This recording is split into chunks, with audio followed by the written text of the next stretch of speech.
Yeye anasimama ati anasema marais zaidi ya 40 pale Nairobi wanapoteza wakati.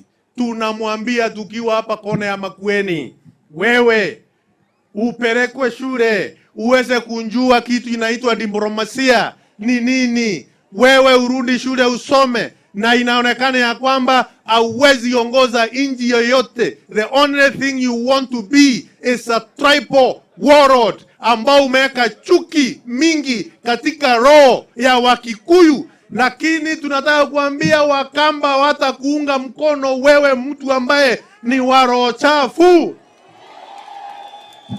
Aende asiende? Aende asiende? Pili, nataka niwaulize ndugu zetu ambao wako kwa upinzani, jameni, hamwezi kupinga kila kitu. Wakati serikali inataka kujenga barabara mnapinga, wakati serikali inataka kuweka stima mnapinga. Jana marais karibu 25 wakiongozwa na rais wa nchi ya Ufaransa wamekuwa hapa Kenya, tukiongea jinsi tutapata ufadhili ndio tuweze kutatua shida za maji, tuweze kutatua shida za maendeleo ya Wakenya.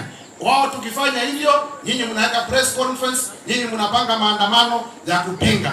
Niwaulize jameni, hata kama mmeshiba, mkuwe na subira, mfikirie wananchi, kwa sababu pia hao wananchi wanataka kupata matunda ya maendeleo katika serikali ya Kenya. Kweli si kweli?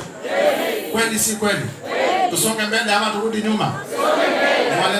Kwa waziri wetu Bwana Ruku, Mheshimiwa Mwengi